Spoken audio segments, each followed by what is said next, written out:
സംസ്ഥാനത്ത് പകർച്ചവ്യാധികൾ പടർന്നു പിടിക്കുന്ന ഒരു സാഹചര്യം അത് പ്രതിപക്ഷം ഇന്ന് നിയമസഭയിൽ ഉന്നയിക്കുമെന്നുള്ളതാണ്. സഭാ നടപടികൾ നിർത്തിവെക്കാനുള്ള ഉപക്ഷേപമായിട്ടാകും വിഷയം സഭയിൽ വരിക.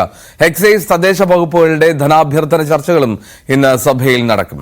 MG മിഥുൻ വീണ്ടും ചേരുന്നുണ്ട്. മിഥുന്, ഈ പകർച്ചവ്യാധി സാഹചര്യം അത് ഇപ്പോൾ ഉന്നയിക്കുക, അത് അങ്ങനൊരു അടിയന്തരമായിട്ടുള്ള പരിഗണിക്കേണ്ട വിഷയമായി കരുതുമോ സർക്കാർ? സ്വാഭാവികമായും ഈ ഉപക്ഷേപം എന്തായാലും അനുമതി ലഭിക്കാനുള്ള സാധ്യത വളരെ കുറവാണ്. നിലവിൽ ഈ മഴക്കാലമൊക്കെ തന്നെയാണ് അകത്തിൽ പറന്നു പിടിക്കാൻ, രോഗങ്ങൾ പലതും പറന്നു പിടിക്കാനുള്ള സാഹചര്യമുണ്ട്. ആരോഗ്യവകുപ്പിനെതിരെ വലിയ രീതിയിൽ ഗുരുതരമായിട്ടുള്ള ആരോപണങ്ങൾ നേരത്തെ തന്നെ പല കോണുകളിൽ നിന്നും ഉയർന്നു വരുന്ന സാഹചര്യമുണ്ട്. ഇത് കേന്ദ്രീകരിച്ചാണ് ഇപ്പോൾ സഭയിൽ ഈ വിഷയം ഉന്നയിക്കാൻ പ്രതിപക്ഷം തീരുമാനിക്കുകയും ചെയ്തിരിക്കുന്നത്. എന്തായാലും ഈ വിഷയം അടിയന്തരമായി ഇടപെടണമെന്ന് ആവശ്യപ്പെട്ടുകൊണ്ടാണ് ഈ ഒരു ഉപക്ഷേപം സഭ നിർത്തിവെച്ച് ചർച്ച ചെയ്യണമെന്ന് ആവശ്യപ്പെട്ടുകൊണ്ട് പ്രതിപക്ഷം മുന്നോട്ട് വയ്ക്കുകയും ചെയ്യുന്നത്. പക്ഷേ ഇക്കാര്യത്തിൽ ഒരു അടിയന്തര ഇടപെടൽ ഉണ്ടാകാൻ സാധ്യതയില്ല. ഈ പ്രമേയം തള്ളാനുള്ള സാധ്യത തന്നെയാണ് നമുക്ക് കാണാൻ സാധിക്കുന്നത്. അടിയന്തരമായി സഭ നിർത്തിവെക്കേണ്ട ഒരു സാഹചര്യം ഉണ്ടാവില്ല എന്നുള്ളത് തന്നെയാണ്. മറ്റു വിഷയങ്ങൾ കൂടി ഈ സഭയ്ക്ക് മുന്നിലേക്ക് വൈകുകയും ചെയ്യും. സ്വാഭാവികമായും കഴിഞ്ഞ ദിവസങ്ങളിലെ സമാനമായ രീതിയിൽ തന്നെ പ്രതിഷേധം സഭയിൽ ഉണ്ടാകാനുള്ള സാധ്യതയുണ്ട്. കാരണം ഇന്ന് പ്രതിപക്ഷത്തിനെതിരെ ആഞ്ഞടിക്കാൻ പറ്റിയ, നമ്മൾ നേരത്തെ റിപ്പോർട്ട് ചെയ്ത പോലെ തന്നെ പ്രധാനപ്പെട്ട വാർത്തയാണ് ഈ AKG സെന്റർ ആക്രമണ കേസുമായി ബന്ധപ്പെട്ടുള്ള പ്രതിയുടെ അറസ്റ്റ്. അത് വലിയ രീതിയിൽ ഭരണപക്ഷം മുന്നോട്ട് വെക്കും. അങ്ങനെ ഭരണ പ്രതിപക്ഷ വാക്പോരുകൾക്ക് ഇന്ന് സഭ സാക്ഷ്യം വഹിക്കുന്ന കാര്യത്തിൽ സംശയമില്ല. അതിനെ എങ്ങനെ നേരിടും? കാരണം കഴിഞ്ഞ കുറച്ച് ദിവസങ്ങളായി ഭരണപക്ഷത്തിനെതിരെ പ്രതിപക്ഷം വലിയ രീതിയിൽ വലിയ ആരോപണങ്ങൾ മുന്നോട്ട് വെക്കുന്നുണ്ട്. അതൊക്കെ ചർച്ചയാവുന്നുണ്ട്. അതൊക്കെ വലിയ രീതിയിൽ ഭരണപക്ഷത്തിന് പ്രതിരോധിക്കാൻ പറ്റാത്ത കാര്യത്തിലേക്ക് കാര്യങ്ങൾ പോവുകയും ചെയ്യുന്ന ഒരു പശ്ചാത്തലമുണ്ട്. അതുകൊണ്ട് തന്നെ ഈ ഒരു വിഷയം ഇന്ന് സഭയിലേക്ക് വരുമ്പോൾ ഇത് കേന്ദ്രീകരിച്ചായിരിക്കും ഇന്ന് ഭരണ പ്രതിപക്ഷ വാക്പോര് സഭയിൽ ഉണ്ടാകാനുള്ള ഒരു സാധ്യത.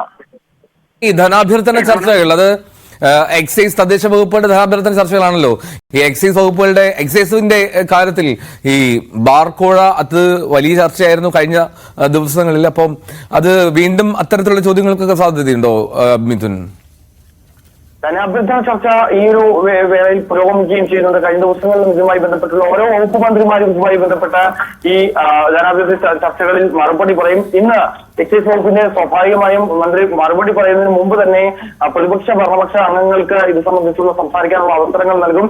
ആ വേളയിൽ ഈ ധനാഭ്യർത്ഥന ചർച്ചയ്ക്ക് പുറമെ മറ്റു കാര്യങ്ങളിലേക്ക് കൂടി കാര്യങ്ങൾ പോകാനുള്ള ഒരു സാധ്യതയുണ്ട്. കാരണം സ്വാഭാവികമായും ബാർക്കോഴ അഴിമതി 2.0 എന്ന രീതിയിൽ പ്രതിപക്ഷം ഉയർത്തി കാണിക്കുന്നുണ്ട്.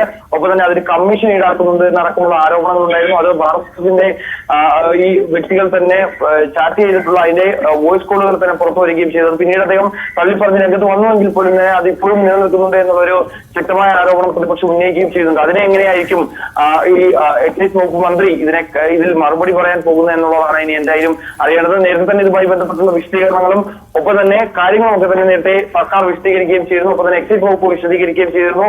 അതുകൊണ്ട് തന്നെ ഇത് ഇന്ന് എന്താണ് പ്രതിപക്ഷം പ്രധാനമായും ഇത് സംബന്ധിച്ച് മുന്നോട്ട് വെക്കാൻ പോകുന്ന വാദം, അതിൽ മന്ത്രിയുടെ പ്രതികരണം എങ്ങനെയുള്ളതാണ് എന്നാണ് നമുക്ക് ഇനി കണ്ടറിയേണ്ടത്. റൈറ്റ്, MG മിഥുനാണ് വിവരങ്ങൾ നൽകിയത്. സഭാ നടപടികളെ കുറിച്ചുള്ള വിവരങ്ങളാണ്, ഇന്നത്തെ കാര്യങ്ങളാണ് മിഥുൻ പങ്കുവച്ചത്.